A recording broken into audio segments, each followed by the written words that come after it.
This is KELOLAND on the go with all you need to know in news and weather as you start your day.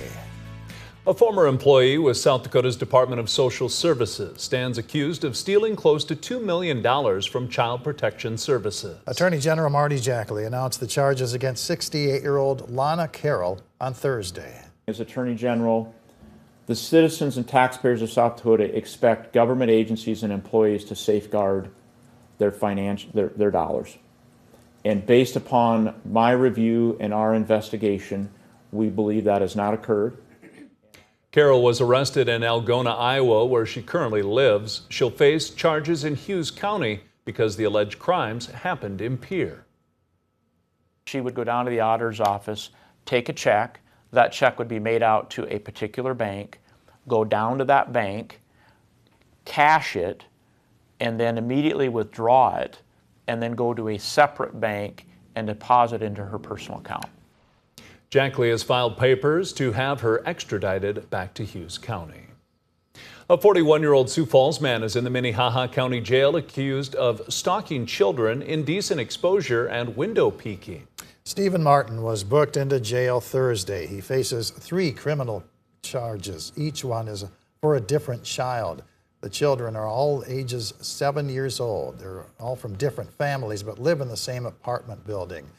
Court documents accused Martin of standing outside of children's bedrooms' windows, sometimes in the middle of the night.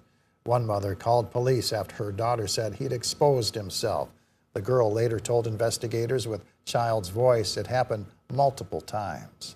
Martin is scheduled to go on trial in one of the cases in September. The other 2 cases were filed in Minnehaha County just this past week. Some of the alleged crimes date back several months. A Microsoft outage is affecting flights here in KELOLAND. This morning, we reached out to Dan Lettler with the Sioux Falls Regional Airport. He says Delta and United flights are delayed. He recommends travelers check their airline website for updated flight information. We've been checking the airport's website since just after 4 o'clock this morning, and flight statuses have not been listed. As of right now, we don't know whether the website issue is connected to the outage. The outage has caused issues around the world. Long lines formed at airports in Europe, the United States, Asia, and airlines lost access to check-in and booking services. Cybersecurity firm says that the issues believed to be behind the outage was not security incident or a cyber attack. Now let's get a check of our weather with meteorologist Brian Karstens. Good morning, Brian. All right, good morning, guys. Good morning, everybody. We're tracking some rain here across the region, at least some scattered showers and thunderstorms. Let's go to the hour by hour. You'll see those numbers into the mid-70s by the lunchtime. And I think Sioux Falls still has a chance of rain that'll pop up a little bit better around that time period. Not going to be a washout day, but on the short-term forecast, we have a developing warm front there along the Missouri River Valley. And some of this rain that's working its way in from the Pierre area eastward toward Huron, that'll have a tendency to drift to the southeast. So do keep that in mind. Mitchell's probably in a better setup for some of that rain, but Sioux Falls certainly needs to watch it. And then once that kind of rolls through, this thing will regenerate to the northwest, and there'll be some more rain on radar tonight. That's a quick look at the weather, and we'll get to the complete forecast coming up. Thank you, Brian. A 2016 graduate of Dakota Wesleyan University is the latest recipient of the military's Purple Heart.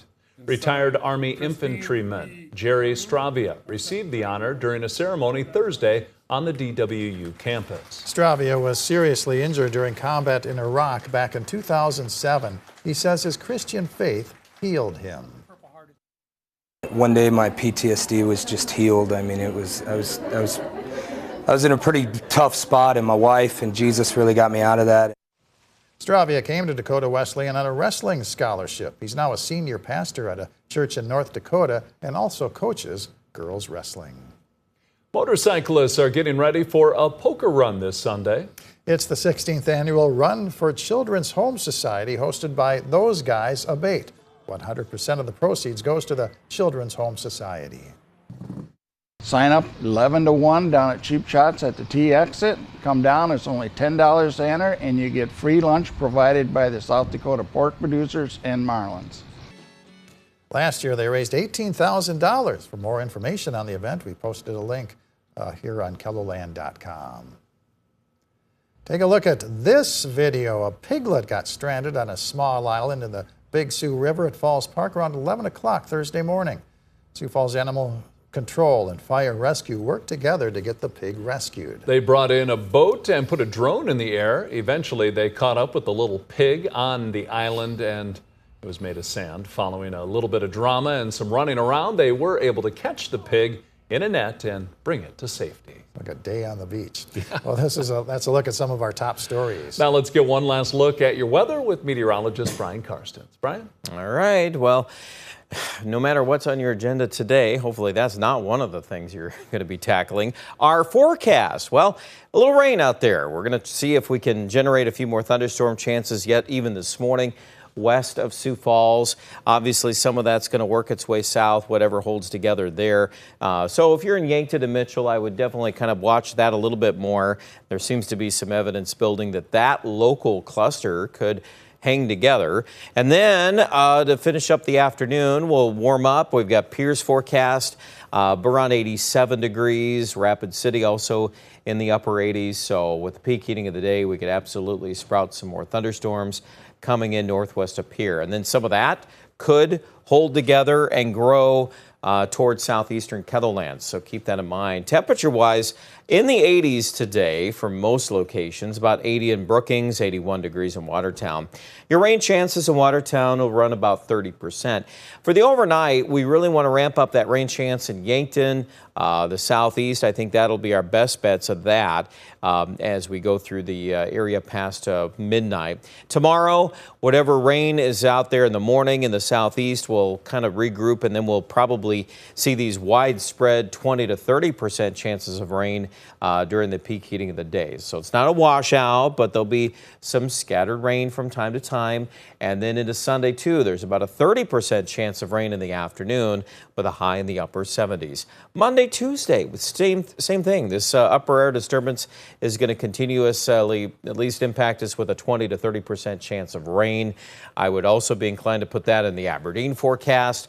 Not exactly a washout. It's actually more typical mid-July weather where you do run the course of those rain chances this time of year. And with this type of a setup, I think that is probably the way to go. The Pier forecast after 80s this weekend, scattered rain chances, probably have a tendency to dry out a little bit and also heating up at the end of the forecast. There are some 90s out there.